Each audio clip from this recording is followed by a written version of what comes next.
Voilà. Alors, si vous et moi, nous échouons à pouvoir nous inscrire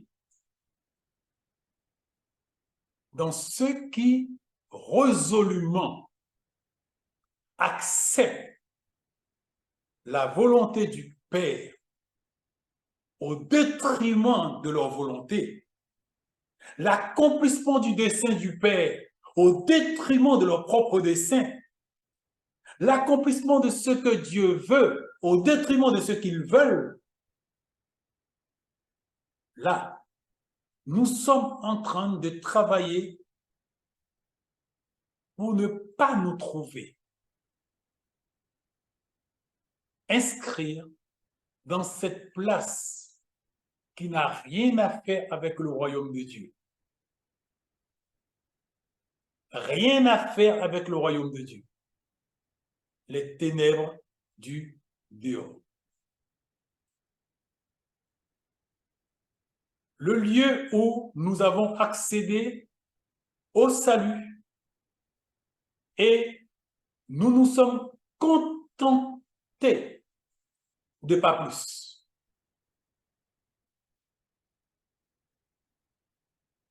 C'est notre choix. Le deux fils de Zébédée est ambitieux, pas pour la terre, pour le ciel. Ils ont compris. Ils ont compris la parabole que Jésus avait donnée concernant cet homme qui a vu un champ avec un trésor et qui il a vendu tout ce qu'il avait. Il veut dire qu'il a accepté de sacrifier tout ce qu'il était pour accéder à ça.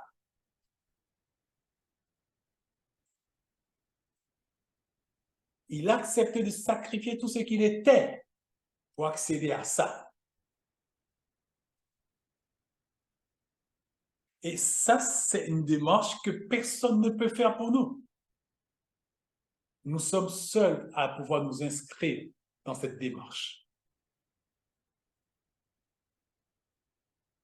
Là, nous sommes sur le point de pouvoir mettre notre pied dans la sainte cité. Bientôt, nous n'allons plus parler de ces choses auxquelles nous parlons là, car nous sommes en pleine transition.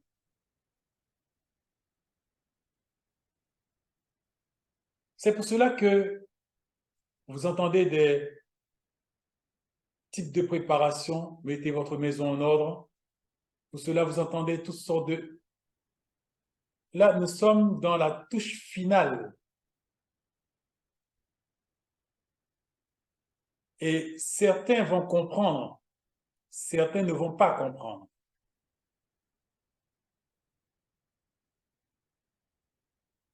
Et laissons-nous inspirer par Dieu pour comprendre ce qui se passe. Car nous sommes en train de consommer les dernières secondes de notre présence sur cette planète.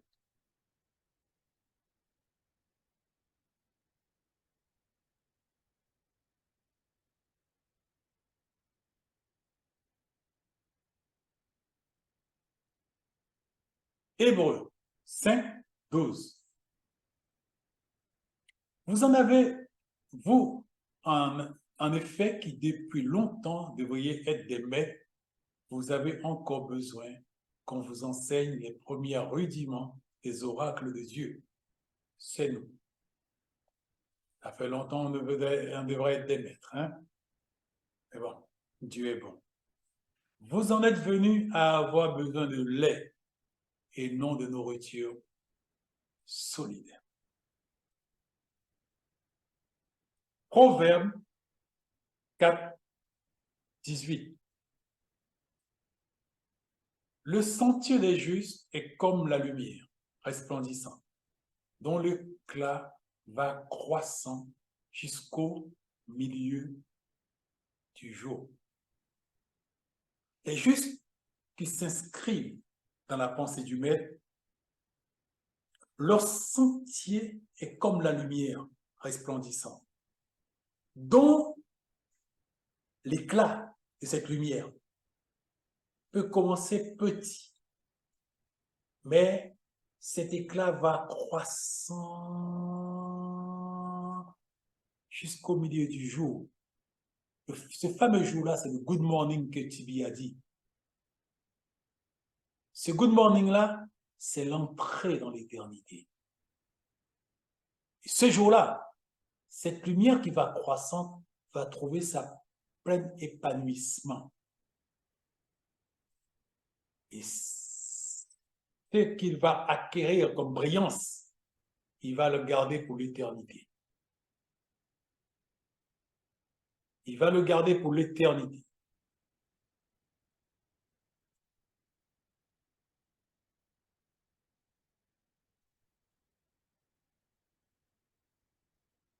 Matthieu 13, 43.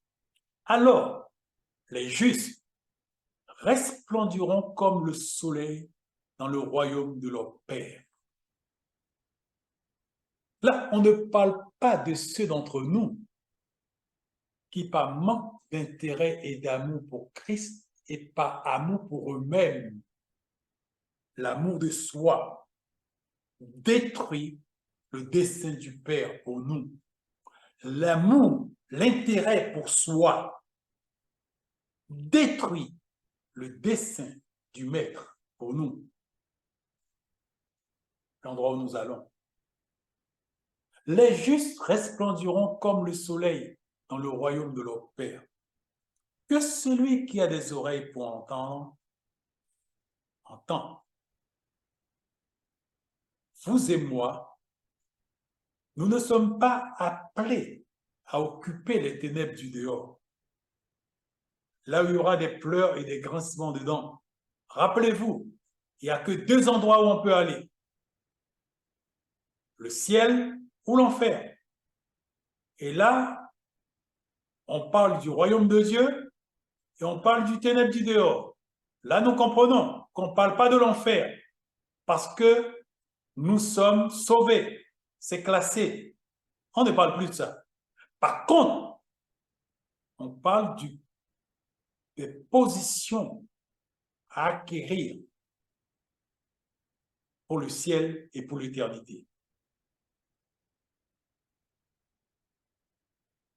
Matthieu 19, 28. Jésus leur répondit, je vous le dis en vérité, quand le Fils de l'homme, au renouvellement de toutes choses, sera assis sur le trône de sa gloire, vous qui m'avez suivi, vous serez de même assis sur 12 trônes et vous jugerez les 12 tribus d'Israël. Nous savons qu'en Israël, il n'y a pas que les 12 apôtres qui ont été sauvés. Nous savons qu'en Israël, au jour de la Pentecôte, ils étaient 120, n'est-ce pas? Et quelque temps après, 3000 se sont ajoutés. Quelque temps après, 5000 autres se sont ajoutés. On sait que ça a été croissant en nombre. Là, Jésus dit aux 12 apôtres qui ont accepté de boire sa coupe, qui ont accepté de marcher sur le chemin du sacrifice de soi par amour pour le nom du Maître et pour son prochain. Il dit, vous qui m'avez suivi avec la croix sur votre épaule, vous serez de même assis sur 12 trônes et vous jugerez les 12 tribus d'Israël.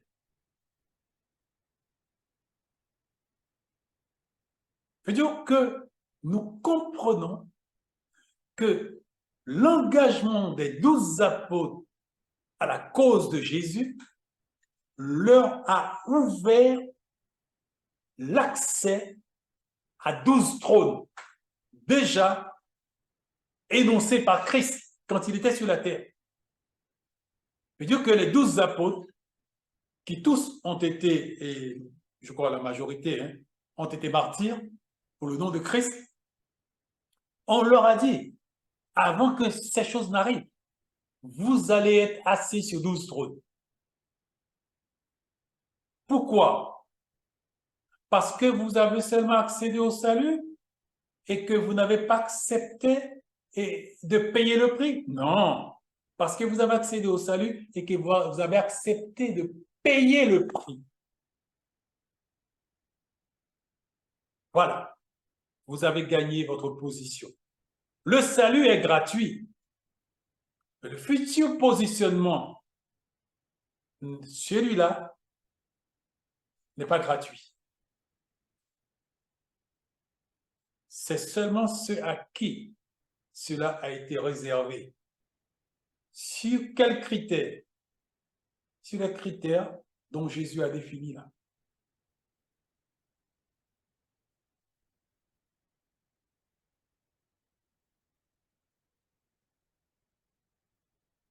Daniel 12, 3. Ceux qui auront été intelligents brilleront comme la splendeur du ciel, et ceux qui auront enseigné la justice à la multitude brilleront comme les étoiles à toujours et à perpétuité. Toi, Daniel, tiens secret ces paroles et scelle le livre jusqu'au temps de la fin. Plusieurs alors le liront et la connaissance augmentera. Aujourd'hui, la connaissance augmente, l'accession à des révélations sont ouvertes pour que nous qui faisons partie des derniers avant le grand jour,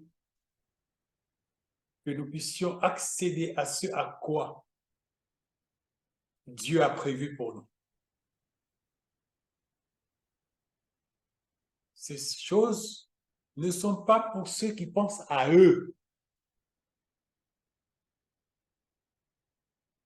Ces choses sont pour ceux qui pensent à se sacrifier pour Christ. Les 12 apôtres ont accédé à 12 trônes parce qu'ils se sont sacrifiés totalement pour Christ. Maintenant, il faut savoir c'est quoi se sacrifier pour Christ. Il s'inscrit dans le renoncement à moi pour que Christ, sa cause sur tous les aspects, prévale. Voilà. Galates 5, 7. Vous courriez bien. Qui vous a arrêté pour vous empêcher d'obéir à la vérité? Jean 15, 4. Vous ne pouvez pas porter de fruits si vous ne demeurez pas unis à Christ. Cette union à lui ne peut être que par nature.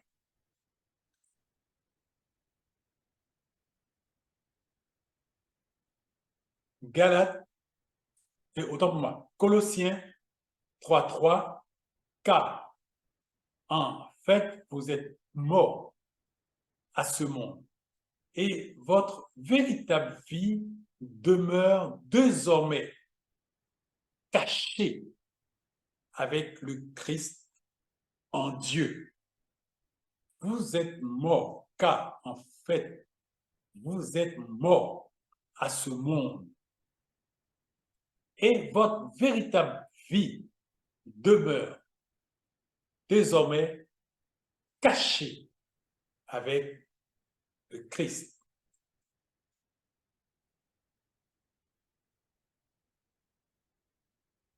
Galates 2, 20.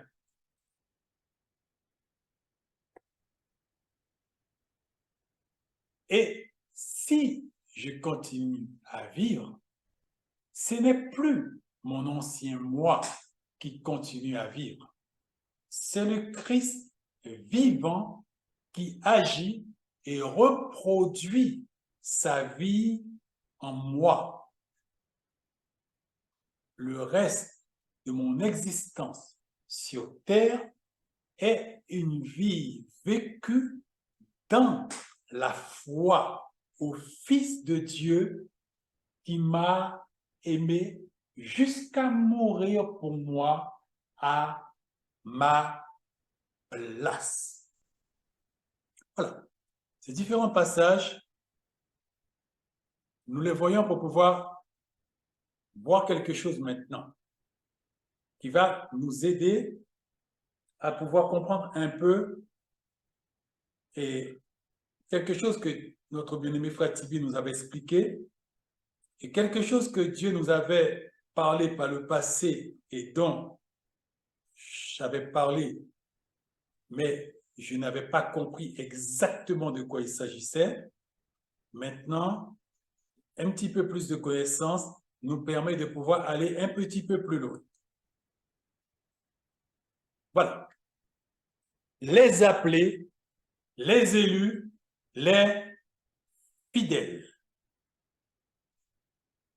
On peut considérer que les appelés, c'est ceux qui se sont réconciliés avec Christ par le sacrifice à Golgotha. Et ils se sont arrêtés là. Payer le prix qu'imposait leur transformation, le changement de leur caractère, de leur contenu, ils n'ont pas voulu payer ce prix qui est lourd de conséquences, qui s'inscrit dans le rejet, dans l'humiliation, dans la non-reconnaissance, dans et la privation de nos droits, la non-reconnaissance de ce qui nous est légitime, et on peut multiplier les différentes raisons. Quand il fallait payer ce prix, le prix du sacrifice de soi, ils ont calé, ils ont bloqué, ils ont revendiqué leurs droits, ils ont revendiqué leur dû. Ils ne se sont pas laissés donner une chiffre sur la joue gauche, présenter la joue droite, qui peut s'inscrire sous différents aspects. Ils ont toujours été dans la revendication. Nous tous, nous nous sommes inscrits dans ceci. Mais au fur et à mesure, nous devons apprendre à abandonner du terrain, à abandonner du terrain, à porter notre croix, à porter notre croix. Mais ces bien-aimés, les appelés, n'ont pas voulu s'inscrire dans cette démarche. Ils vont se trouver faisant partie des ténèbres du dehors. Ils vont se trouver refusant la transformation, le changement de leur contenu, de leur caractère. Ils vont se trouver inscrits dans ceux qui vont faire partie des ténèbres du dehors. Ils ne seront pas reçus dans le royaume de Dieu.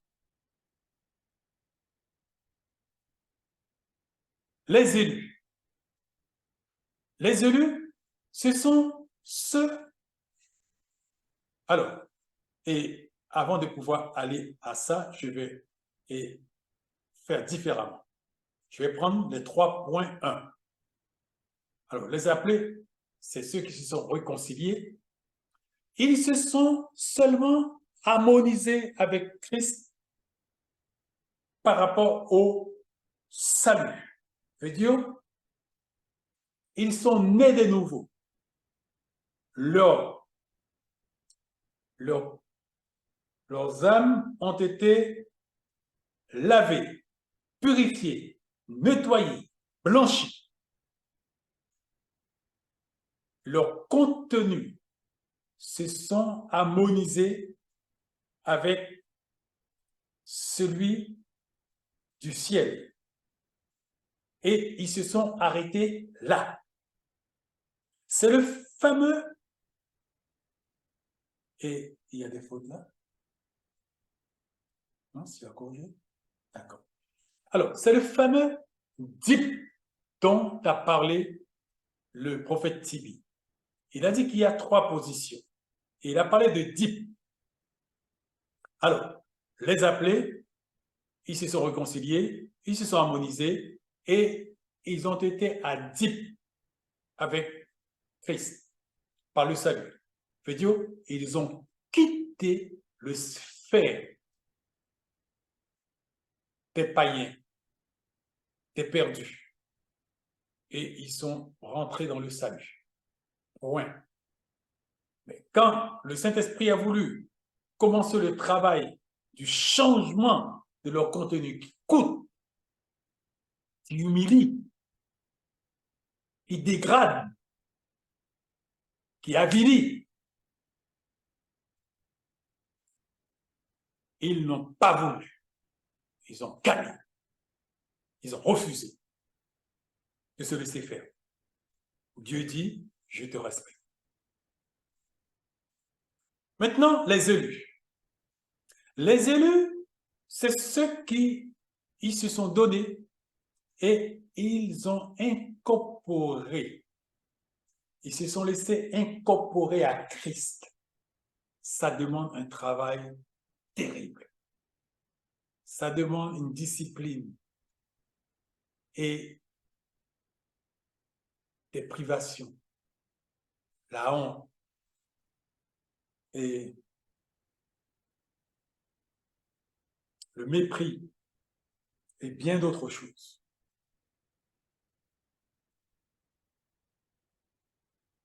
Et ils se sont laissés incorporer à Christ. Ils ont fusionné avec Christ.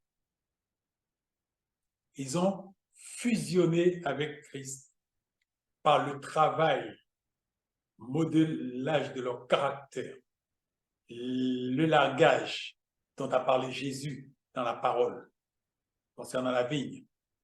Ils ont laissé ce travail se faire et ça les a coûté des traces de sang, la honte, le mépris, jeté en pâture, méprisé. Christ a dit, celui qui veut être mon serviteur doit me suivre et accepter de porter sa croix. C'est de ce qu'il est parlé. Lui, il a été à Dieppe, dont notre frère Tibi parlait. Dieppe. Les élus ont été à Dieppe. Maintenant, les fidèles. Les fidèles, troisième point, le Christ vivant qui agit et reproduit en eux sa vie. C'est là que il ne va pas y avoir beaucoup sur la planète. Parce que il a dit il y a beaucoup d'appelés, mais peu d'élus déjà.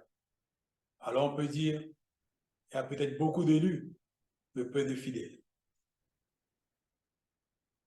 Là, c'est osciller avec Christ. Ça veut dire qu'il n'y a plus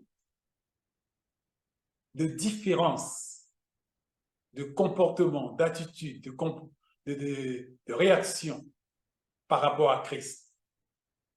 Ça veut dire que Christ monte, il monte, Christ descend, il descend, Christ se couche, il se couche. Ça veut dire qu'il faut que nous puissions arriver à un tel niveau de passer par l'harmonisation, passer par le fusionnement, et pour arriver maintenant, je n'existe plus. C'est Christ qui existe maintenant. Et là, c'est le fameux types.